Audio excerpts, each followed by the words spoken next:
All right, everybody, what is up? We are about an hour removed from the end of the Chris Petersen era in Washington.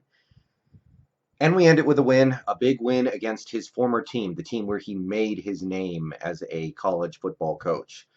Washington Huskies 38, Boise State Broncos 7. And that means a little something. I mean, we were only favored by like 3.5 points in this game, so being able to blow Boise State out like this and have it not even really be a game, it means something. Means something.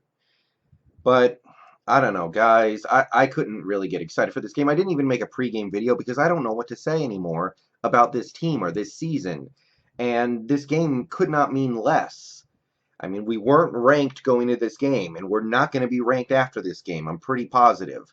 There's nothing bigger to play for. This season, we could have won this game by 100 points. This season is still a big disappointment to me, and a really tragic waste of Petersen's last year, and quite possibly our only year with Jacob Eason, even though he might be part of the problem.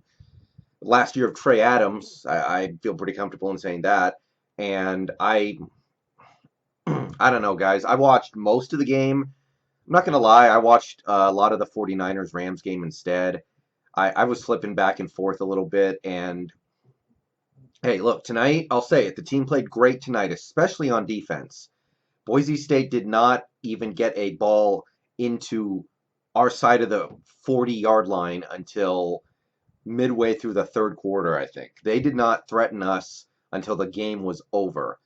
It was 24 to nothing, and they finally put some points on the board. They barely crossed the 50-yard line all night before that one touchdown drive.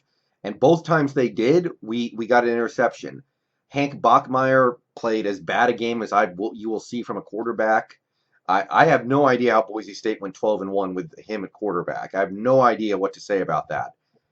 It almost makes me think maybe he wasn't the quarterback for most of the season. I don't know, but yeah, he played a horrible game. The interceptions were terrible, but he made some other awful throws.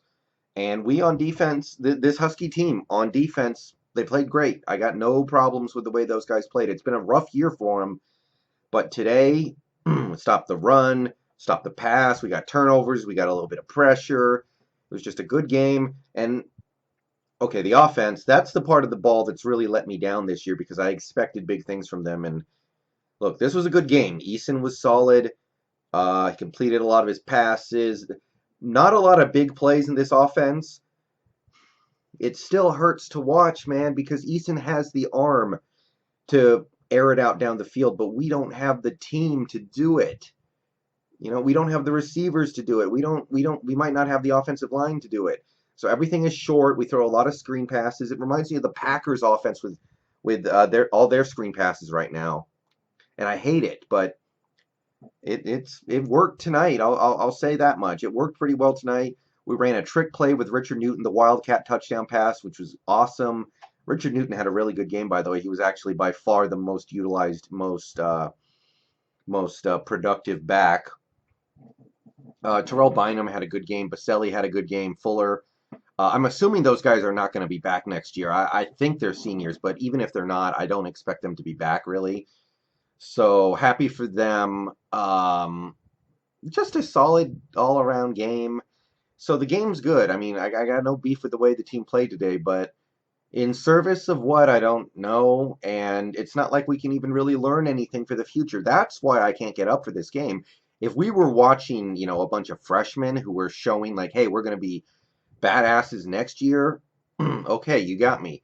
You got me on something, but can't even say that. Easton will probably not be back. Petersen won't be back. I mean, the head coach, the team is going to look so different next year. We're going from an offensive-minded head coach to a defensive-minded head coach in Jimmy Lake. So to me, it's tough to learn anything from what you see out there. And I think guys like McClatcher will probably be gone. Ahmed's been here for a while. I'm assuming he's going to go pro or try to go pro anyway.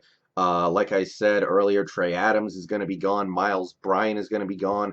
Hunter Bryan, I'm pretty sure he's going to be gone. It's just the guys on this team who I was really interested in watching in terms of they could be part of the future would be Hunter Bryant, who, did nothing tonight, obviously.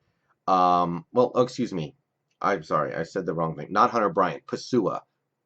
The Hawaiian receiver that we have, and he's been out for a while. Yeah, Hunter Bryant's going to be gone next year, I think. But a guy like Pasua, who I think is going to be the #1 receiver next year if he stays, that's a guy I wanted to watch, and he's been out for a while now, so we can't even do that.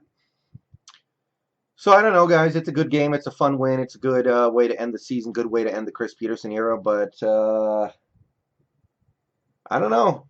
I don't know. It just feels like it has very little bearing on the future for this Husky team. And I have a lot of questions about where this program is going. Probably the most questions I've had about this program since Chris Petersen got here. But right now, I guess we're just going to be happy about this win. And in the next coming months, we're going to find out where this program is going into 2020.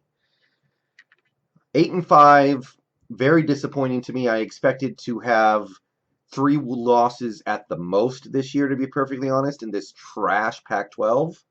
So it's a disappointing season, but if you look at the team we had, maybe it really shouldn't be that surprising. So, all right, I'm going to get out of here. Bow down to Washington. Good bowl win today, but does it mean much for the future? We'll find out, I guess.